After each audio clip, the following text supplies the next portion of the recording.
नमस्कार, जय हिंद दोस्तों। कैसे हो आप सभी? एक बार पुनः सभी साथियों का हार्दिक अभिनंदन और स्वागत है। हम पढ़ रहे थे राजस्थान के लोक वाद्य यंत्र। आज हमारा पार्ट नंबर 2 है राजस्थान के लोक वाद्य यंत्र। लोक वाद्य यंत्र पार्ट 2। आज हमारा भाग दूसरा है। कल हमने पढ़े थे, पीछे वाली क्लास में हमने जाना था तंत्र वाद्य यंत्रों के बारे में, तंतु वाद्य यंत्रों के बारे में, तार वाद्य यंत्रों के बारे में पढ़ा था। आज हम पढ़ते हैं सुशीर वाद्य यंत्रों के बारे में। आज हमारा दूसरा टॉपिक है, वो कौन सा है? सुशीर वाद्य यंत्र है। चलो उसके बारे में अध्ययन करते हैं बिना किसी देरी के साथ में। तो देखिएगा, कीजिएगा नोट, आज डालिएगा हेडिंग सुशीर वाद्य यंत्र। सुशीर वाद्य यंत्र।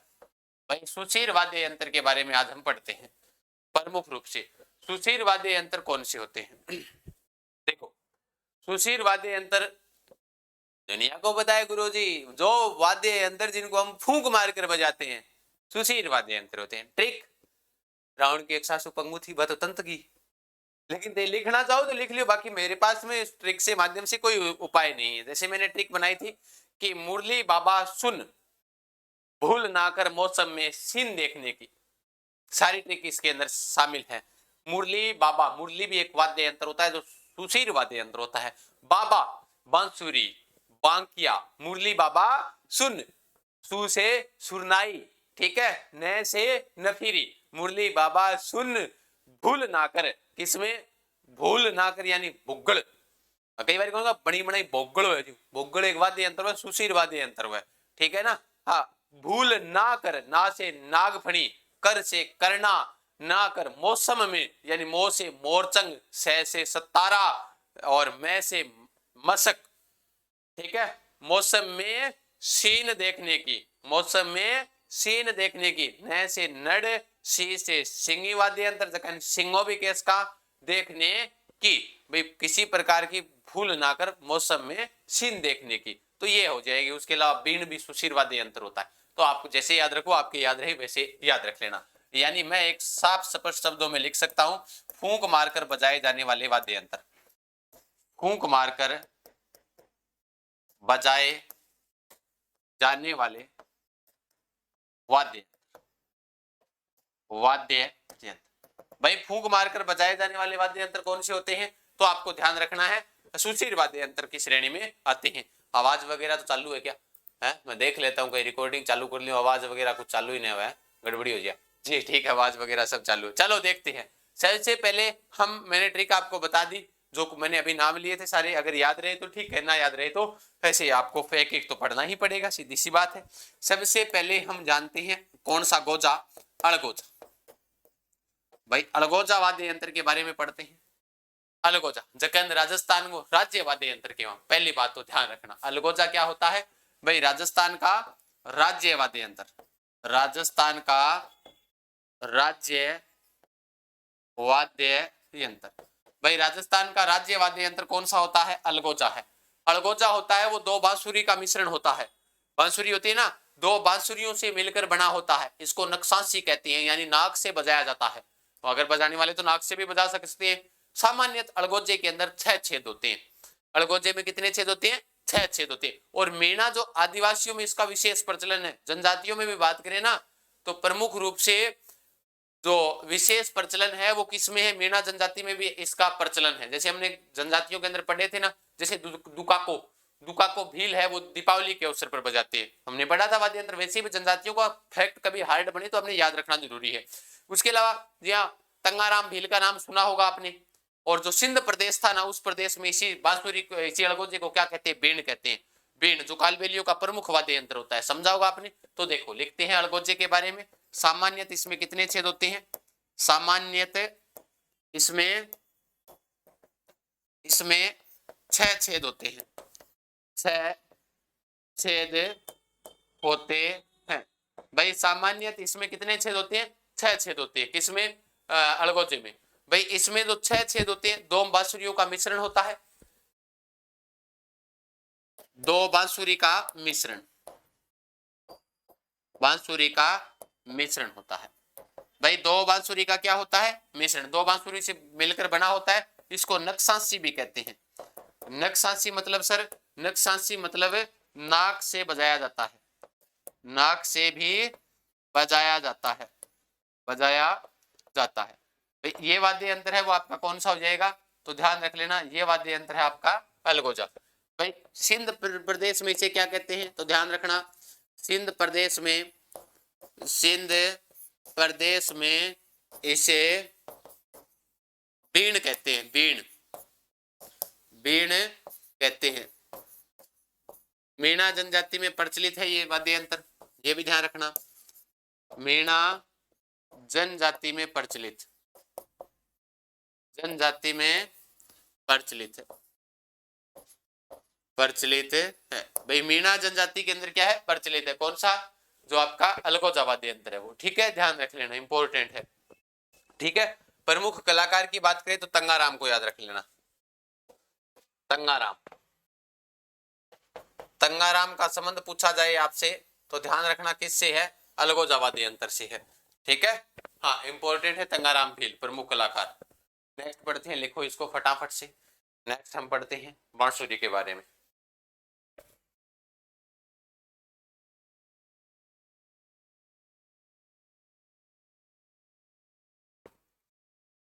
नेक्स्ट पढ़ते हैं बांसुरी,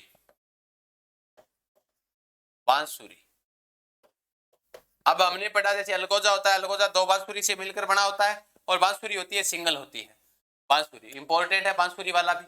बांसुरी भगवान श्री कृष्ण के हाथों में हमने देखने को मिलती है कि बांसुरी जब वो बजाया करते थे तो गायें अपने आप आ जाया करती थी, है ना। जिस दिन बांसुरी नहीं बजती थी तो वो गाय दूध और नहीं दिया करती थी, घास नहीं खाया करती थी, पानी नहीं पीती थी कि आज हमारे कान्हा ने क्या नहीं बजाई रे, बांसुरी नहीं बजाई। आज उस बांसुरी के बारे में हम पढ़ेंगे। बांसुरी होती है, बांसुरी में प्रमुख रूप से 7 छेद होते हैं जो एक समान दूरी के ऊपर बने होते हैं। हम पढ़ते हैं उसके जैसे मुंह के अंदर लिया और उसके बाद में हम अंगुली रखते हैं उसके ऊपर, अंगुली रखकर जब इसको बजाते हैं तो वो समान रूप से होते हैं ताकि स्वरों का निश्चित दूरी पर स्वर जो होते हैं वो समान रूप से उसकी ध्वनि आ सके। प्रमुख बांसुरी वादक जब हम पढ़ते हैं तब प्रमुख जो बांसुरी वादक आते हैं वो हरिप्रसाद जी चौरसिया का नाम आता है, ध्यान रख लेना, ठीक है ना जी। तो लिखते हैं, हाँ जी, बांसुरी प्रमुख वादक पूछे जाए, ये सुशील वाद्य यंत्र पढ़ रहे हैं हम। प्रमुख वादक पूछा जाए तो कौन हो जाएगा, हरि प्रसाद जी हो जाएंगे, हरि प्रसाद चौरसिया। भाई हरि प्रसाद चौरसिया क्या होंगे, प्रमुख वाद्य वादक हो जाएंगे किसके, बांसुरी के। फिर बात आई इनके जो कि भाई हरि प्रसाद जी है वो प्रमुख बांसुरी वादक है। बांसुरी के अंदर प्रमुख रूप से 7 छेद होते हैं, प्रमुख रूप से ध्यान रखना, प्रमुख रूप से कितने छेद होते हैं, 7 छेद, 7 छेद होते हैं, इंपॉर्टेंट लाइन यही है। और जो छेद होते हैं वो समान दूरी पर होते हैं, समान दूरी पर छेद बने होते हैं, छेद बने होते हैं ताकि स्वरों की क्या की जा सके, स्वरों की शुद्धता, शुद्धता। ऐसे नहीं है कि एक छेद 2 अंगुल की दूरी पर है, तीसरा 3 अंगुल की दूरी पर, समान दूरी पर बने होते हैं, ध्यान रख लेना, ठीक है ना। अब जो बांसुरी है, बांसुरी एक भगवान श्री कृष्ण का भी वाद्य यंत्र है। अगर लिखना चाहो तो आपको पता ही है, लिखने की जरूरत क्या है क्योंकि बचपन से ही आप ये चीजें सुनते हुए आ रहे हो। नेक्स्ट हम पढ़ते हैं पुंगी के बारे में। पुंगी या फिर बीण, जिसको हम क्या कहेंगे, पुंगी या फिर क्या कहते हैं, बीण, सुशील वाद्य यंत्र है और कालबेलियों का प्रमुख वाद्य यंत्र है, कालबेलियों का प्रमुख वाद्य यंत्र, प्रमुख वाद्य यंत्र। भाई कालबेलियों का जो प्रमुख वाद्य यंत्र है वो कौन सा है, पुंगी या फिर बीण होता है, ध्यान रख लेना, ठीक है ना। तो कालबेलियों का इसमें बस इतनी बात ज्यादा है, खानदानी वाद्य यंत्र है ये इनका, ठीक है, खानदानी किसको थे, खानदानी वाद्य यंत्र है वो इनका है, वो कौन सा है, तो ध्यान रखना पुंगी है या फिर बीण। बीण आप पढ़ागो नहीं, संपेरा बीण बजा तो आई रे है, तो संपेरो संपेरा कालबेलिया ही तो है ना। तो सांप पकड़ते हैं, बीण बजाते हैं, उनकी धुन के ऊपर मैं नागिन तू संपेरा है, तो मीठी मीठी बीण बजा रहे आज संपेरा रे, सुने होंगे सारे, बस वही चीज है, ठीक है। नेक्स्ट हम पढ़ते हैं, नेक्स्ट जिसके बारे में पढ़ेंगे वो है बांकिया। क्या है, बांकिया। बांका सा होता है, बांकिया नाम जैसे होता है ना, अब इस प्रकार से होता है, ऐसे कर कर ऐसे, ऐसे बना होता है, ये वाला यहाँ पर होता है, इस प्रकार से इसको ऐसे मुंह में रखकर फिर बजाया जाता है। युद्धों वादों में इसका प्रयोग भी किया जाता है, विवाह शादियों के अंदर भी हम इनको बजाते हैं। वो जो सरगड़ो समाज है नी, सरगड़ा समाज, उसका प्रमुख वाद्य यंत्र है ये, उस समाज का प्रमुख खानदानी वाद्य यंत्र कह सकते हैं किसको, बांकिए को। मांगलिक अवसर जैसे विवाह शादी होती है तब इसको बजाया जाता है। हालांकि ये बना होता है पित्तल की धातु से, लेकिन बजाया जाता है फूंक मारकर, ध्यान रख लेना, ठीक है, पित्तल की धातु से बना होता है।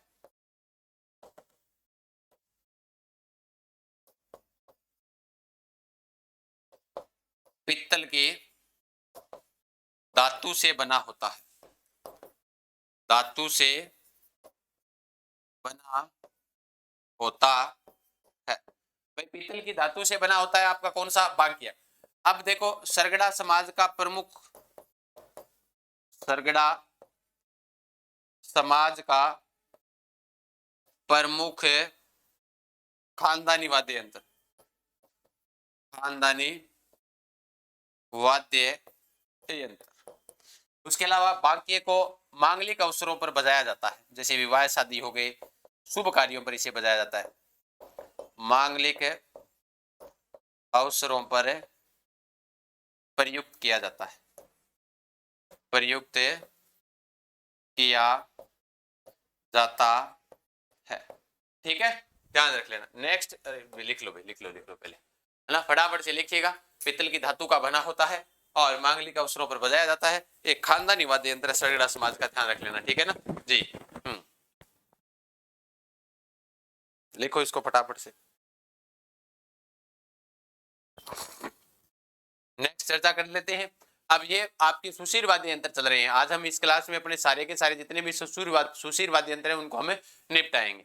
नेक्स्ट देखते हैं सहनाई। सहनाई को ही हम कहते हैं नफीरी, क्या कहते हैं, नफीरी।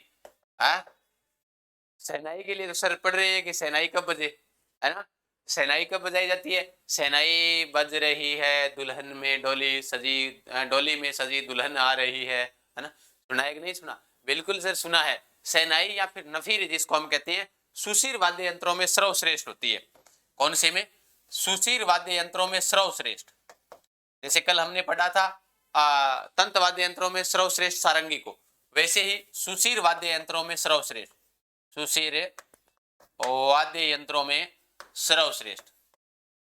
भाई सुशीर वाद्य यंत्रों में जो सर्वश्रेष्ठ होती है वो कौन सी होती है, सहनाई होती है, सहनाई या फिर नफीरी होती है, ध्यान रख लेना। तो सुशीर वाद्य यंत्रों में क्या होती है, सर्वश्रेष्ठ होती है। इसका दूसरा नाम सुंदरी भी इसी कह सकते हैं। सहनाई तो भाई सुंदरी लगेगी नहीं, बाजती, भाई सहनाई तो बजाने के लिए सर पढ़ रहे हैं, बजेगी एक दिन और हम उस दिन गाएंगे कि सहनाई की धुन पर दूल्हे राजा संवर कर आ रहे हैं, इधर से दुल्हन सजी हुई आ रही है ना जी।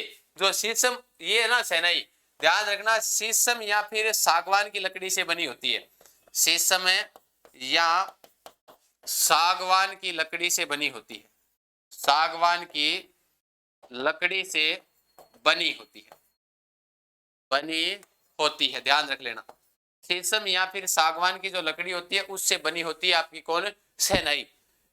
इसकी जो आकृति होती है वो चिलम के समान होती है, कई बार कौन, चिलम हुक्के वाली चिलम होती है ना, उस प्रकार से होती है इसकी आकृति, मतलब जैसे इस प्रकार से होती है ये, ऐसे ऐसे, और यहां से इसको फूंक मारकर इसे बजाया जाता है। चिलम के समान इसकी क्या होती है, आकृति होती है, चिलम के समान आकृति, चिलम के समान इसकी क्या होती है, आकृति। कई बार कौन कहते हैं बड़ी बनाई चिल्लम हो जी, आजवाद में बड़ी बनाई चिल्लम कौन कहना, आजवाद में बड़ी बनाई सहनाई हो जी, सुंदरी हो जी, नफीरी हो जी, ये कहना अपन, ठीक है ना। अब बात आती है इसमें छेद कितने होते हैं, इसमें भी छेद होते हैं क्या, बिल्कुल होते हैं। इसमें ध्यान रखना, इसमें जो छेद होते हैं वो छेद होते हैं 8। कितने छेद होते हैं इसमें, इसमें 8 छेद होते हैं, इसमें 8 छेद होते हैं। और एक चीज ध्यान रख लेना, युगलों के द्वारा बजाई जाएगी, कभी भी एक आदमी सहनाई बजाता हुआ दिखाई नहीं देगा आपको, 2 व्यक्ति मिलेंगे। युगल जोड़ों के द्वारा सहनाई बजाई जाती है, ये विवाह के अवसर पर युगलों के द्वारा यानी जोड़े के द्वारा बजाई जाती है। सीधी सी लाइन लिख सकते हो, विवाह के अवसर पर, विवाह के अवसर पर युगलों के द्वारा, युगलों यानी दो लोगों के द्वारा बजाई जाती है, बजाई जाती है। भाई युगलों के द्वारा शहनाई आपकी बजाई जाती है किस अवसर पर? विवाह के अवसर पर, ध्यान रख लेना, ठीक है ना, इंपॉर्टेंट है। तो नोट कीजिएगा इसको भी, प्रमुख रूप से शहनाई या नफीरी को भी, ठीक है जी, बिल्कुल। तो ये आपकी शहनाई या नफीरी वाद्य यंत्र सुशीर वाद्य यंत्रों में सर्वश्रेष्ठ, जैसे तंत्र वाद्य यंत्रों में सारंगी को पढ़ा वैसे ही आपको इसको याद रखनी है, ठीक है। लिखो इसको फटाफट से, आगे लिखते हैं।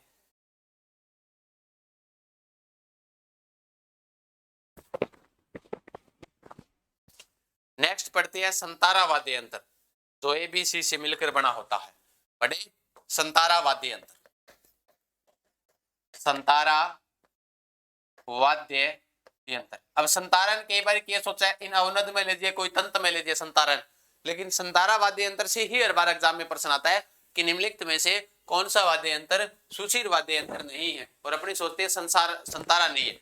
तो संतारा से ध्यान रखना, संतारा जो वाद्य यंत्र है वो सुशीर वाद्य यंत्र है दोस्तों, इंपॉर्टेंट लाइन है, ठीक है ना। और ये 3 वाद्य यंत्रों का मिश्रण होता है। कितने वाद्य यंत्रों का? 3 का। यह 3 वाद्य यंत्रों का मिश्रण होता है, 3 वाद्य यंत्रों का मिश्रण होता है, मिश्रण होता है। कितने वाद्य यंत्रों का होता है? 3 वाद्य यंत्रों का मिश्रण होता है। अब 3 में से कौन कौन है आपको ध्यान रखना है। पहली बात तो ध्यान रखना है 3 में जगह है कौन सा, ठीक है जी।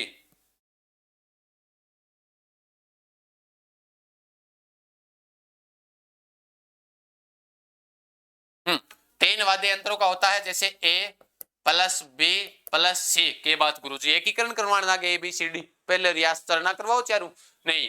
संतारा वाद्य यंत्र ए फॉर अलगोजा, बी फॉर बांसुरी, सी फॉर शहनाई, 3 का होता है। ए से अलगोजा का, बी से बांसुरी का, सी से शहनाई का। 3 वाद्य यंत्रों का क्या होता है? बराबर में बनेगा आपका कौन सा तारा? संतारा। 3 अक्षरों का नाम संतारा, 3 वाद्य यंत्रों का क्या होता है? मिश्रण होता है। इसको जैसलमेर बाड़मेर जो पश्चिमी क्षेत्र है वहां पर इसको मेघवाल समाज के द्वारा भी, और उसके अलावा मेघवाल समाज के जो गडरी होते हैं उनके द्वारा भी, और उसके अलावा आपके मुस्लिम समाज के भी गडरियों के द्वारा इसे बजाया जाता है। लंगा जाति के लोग भी इसको बजाते हैं। कौन से को? संतारा वाद्य यंत्र को। ये 2 बांसुरियों का भी योग होता है, एक साथ इसे बजाया जाता है, ये भी ध्यान रखना। 2 बांसुरियों का योग होता है संतारा। अब देखो अलगोजा इतना वाद्य यंत्र अंग है। अब देखो क्षेत्र के अंदर पूछा जाए कि कौन से क्षेत्र लगभग पश्चिमी क्षेत्र ही मिलते हैं लगभग, तो आपके मिलेगा जैसलमेर प्लस बाड़मेर मिल जाएंगे आपको। बाड़मेर उन जिलों में ये बजाया जाता है, ठीक है। फिर उसके बाद में जैसलमेर बाड़मेर में इसे बजाया जाता है, लंगा जाति के द्वारा भी बजाया जाता है, मुस्लिम जाति के गडरियों के द्वारा भी बजाया जाता है, ठीक है। और उसके अलावा मेघवाल जाति के गडरियों के द्वारा भी इसे बजाया जाता है, ध्यान रख लेना, ठीक है। गडरियों द्वारा बजाया जाता है। अब देखो 2 बांसुरी का क्या होता है? ये मिश्रण होता है।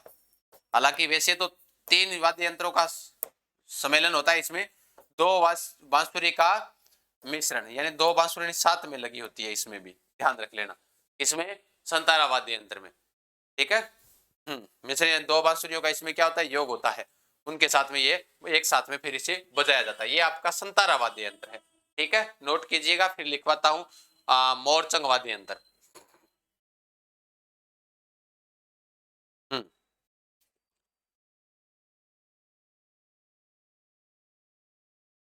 चला नेक्स्ट वाद्य यंत्र लिखो मोरचंग वाद्य यंत्र, मोरचंग। और शुरुआत में जब हमने इस क्लास को शुरू किया था उसी वक्त मैंने आपको बताया था मोरचंग वाद्य यंत्र के बारे में। राजस्थान का ज्यू फारफ जिसे कहते हैं, यूनान का ये वाद्य यंत्र हुआ करता था, होठों के बीच में रखकर बजाया जाता है। राजस्थान का सबसे छोटा वाद्य यंत्र यही होता है, ध्यान रख लेना। लोहे से निर्मित होता है, होठों के बीच में रखकर इसको इस प्रकार से बजाते हैं ना, वो ज्यू फारफ होता है, ध्यान रख लेना, ठीक है ना। हाँ, तो इसको कह सकते हैं, इसे राजस्थान का ज्यू फारफ कहा जाता है, इसे राजस्थान का ज्यू फारफ कहा जाता है, ज्यू फारफ कहा जाता है। राजस्थान का इसे ज्यू फारप कहा जाता है। इंपॉर्टेंट लाइन है। यूनानी वाद्य यंत्र है, यूनानी वाद्य यंत्र, वाद्य यंत्र। राजस्थान के वाद्य यंत्रों में सबसे छोटा वाद्य यंत्र, सबसे छोटा वाद्य यंत्र। फिर उसके बाद में हम पूछते हैं कि लोहे का बना होता है। किसका बना होता है? लोहे का बना होता है। और ध्यान रखना, होठों के मध्य रखकर बजाया जाता है, होठों के मध्य रखकर इसे बजाया जाता है, इसे बजाया जाता है। तो ये ज्यू फारप है, थोड़ा ध्यान रख लेना। राजस्थान का एक बार प्रश्न भी पूछा गया है, इससे इंपॉर्टेंट है, इसलिए लिखवा दिया है। मोरचंग को भी ज्यू फारप भी इसे आप कह सकते हो। ठीक है, तो ये आपका राजस्थान का ज्यू फारप है। नेक्स्ट वाद्य यंत्र पढ़ते हैं नड। नड होता है वो काठ का बना होता है। ठीक है, हाँ। नेक्स्ट वाद्य यंत्र है वो है आपका नड वाद्य यंत्र।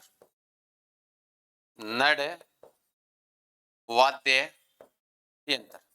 प्रमुख वादक पूछा जाए तो नड का प्रमुख वादक कौन आता है? प्रमुख वादक आता है कर्णाभील। सुना होगा नाम आपने। प्रमुख नड वादक किसको कहा जाता है? कर्णाभील को कहा जाता है। यह है वो, ध्यान रख लेना, किसकी लकड़ी का बना होता है? काठ की लकड़ी का बना होता है। कंगोर वृक्ष की जो लकड़ी होती है उसका बना होता है। कौन से वृक्ष की लकड़ी से बना होता है? कंगोर वृक्ष की लकड़ी से, लकड़ी से बना होता है। कंगोर वृक्ष की लकड़ी से बना होता है। ध्यान रख लेना। कौन सा वाद्य यंत्र? नड़ वाद्य यंत्र होता है वो। ठीक है, और नक्सासी होता है। नाक से मतलब बजाया जाता है। कैसा वाद्य यंत्र है? नक्सासी, नक्सासी वाद्य यंत्र, वाद्य यंत्र। यानी नक्सासी को मतलब नाक से बजाया जाता है। ठीक है, समझ गए बात को? इंपॉर्टेंट लाइन है। ठीक है जी।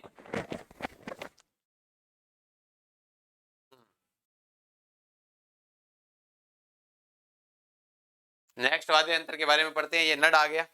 नड के बाद में एक वाद्य यंत्र आता है, कर्णा वाद्य यंत्र भी है, कर्णा भील भी है और कर्णा वाद्य यंत्र भी है। ध्यान रख लेना, इंपॉर्टेंट लाइन। पीतल का बना होता है जो कर्णा वाद्य यंत्र होता है वो। ठीक है, लिखो इनको फटाफट से, नोट कीजिएगा।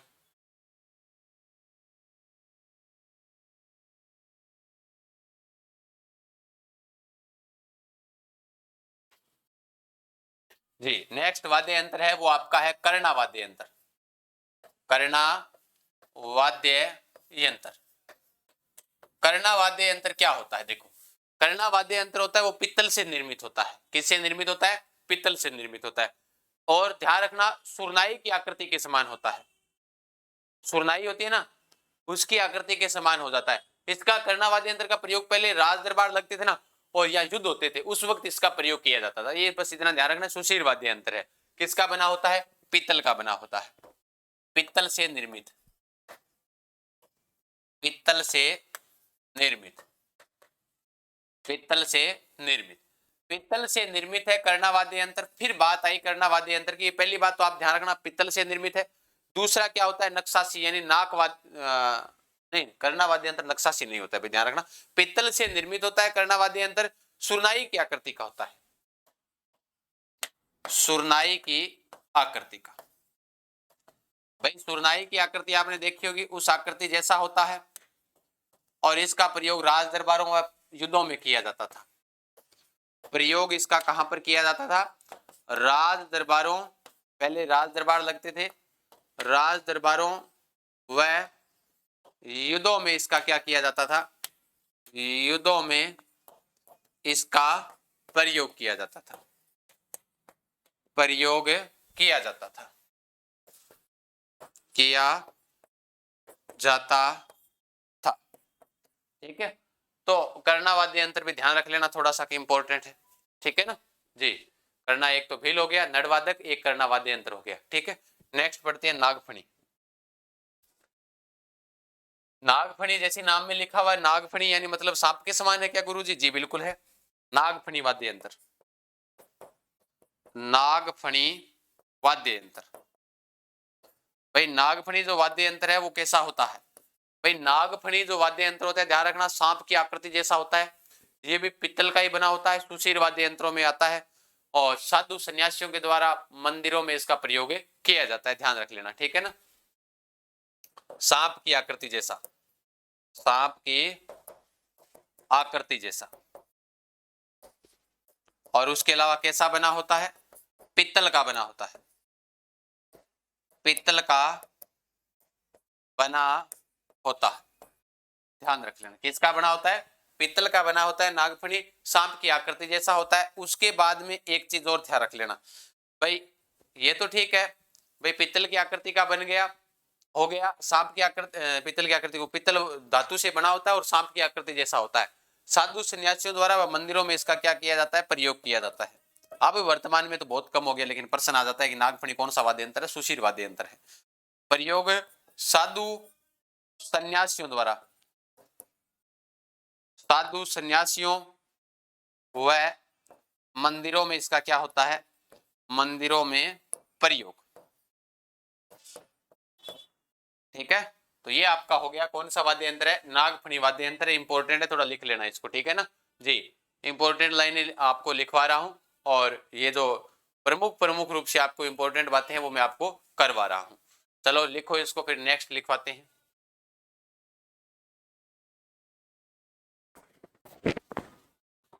मशक जो वाद्य यंत्र पढ़ते हैं, नेक्स्ट वाद्य यंत्र होगा वो मशक होगा। मशक वाद्य यंत्र जो एक सुशीर वाद्य यंत्र की श्रेणी में आता है, ध्यान रखना। उसके बारे में अब हम क्या करते हैं? अध्ययन करते हैं जी। नेक्स्ट वाद्य यंत्र है वो है आपका मशक वाद्य यंत्र। मशक कैसा वाद्य यंत्र है? मशक ध्यान रखना सुशीर वाद्य यंत्र है। नक्सासी होता है ये, बकरे के चमड़े से बना होता है ये, ध्यान रख लेना।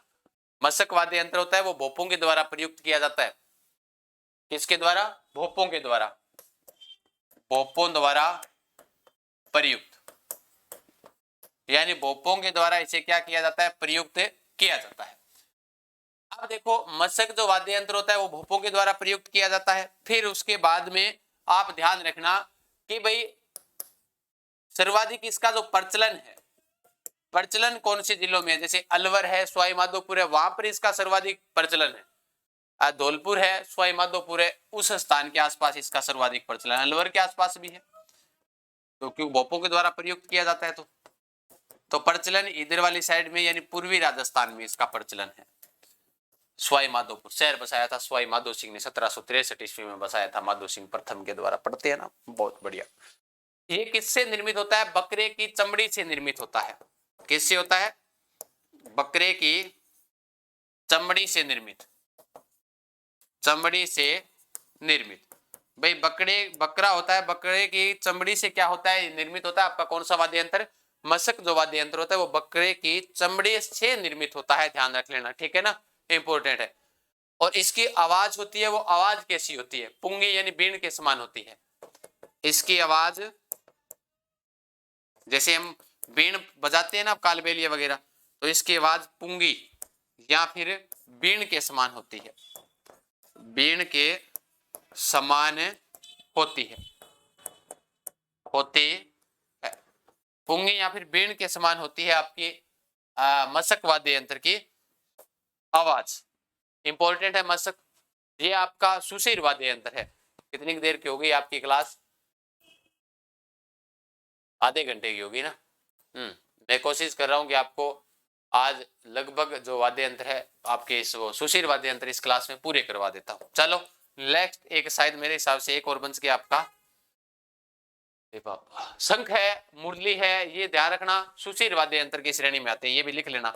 शंख मंदिरों में प्रयोग होता है, मुरली बांसुरी जैसा होता है। ये भी कैसे वाद्य यंत्र है? सुशीर वाद्य यंत्र है, सुशीर वाद्य यंत्र। शंख युद्ध वगैरह जब मैदान में जाते थे उस वक्त बजाया करते थे। युद्ध विजेता होने के बाद, युद्ध के शुरुआत होने से पहले शंख बजाए जाते थे। मंदिरों में भी शंख बजाए जाते हैं। आपने देखा होगा शंख होता है ना, इस प्रकार से हाथ में लेकर मुंह से बजाया जाता है, मुंह में रखकर, तो शंख होता है वो। एक तुरही रह गया आपका, आपको पता हो तो, एक वाद्य यंत्र तुरही। भाई तुरही जो वाद्य यंत्र है ये भी सुशीर वाद्य यंत्रों में आता है, पित्तल की धातु से निर्मित होता है सुरही तुरही, ध्यान रख लेना। राज दरबार होते थे, दुर्गों में, महलों में इसका क्या किया जाता था, प्रयोग किया जाता था। और तुरही होता है वो नाग के फण के समान होता है, इस प्रकार से आगे से ध्यान रखना। तो तुरही किसके समान होता है, नाग के फण के समान, नाग के फण के समान होता है, फण के समान।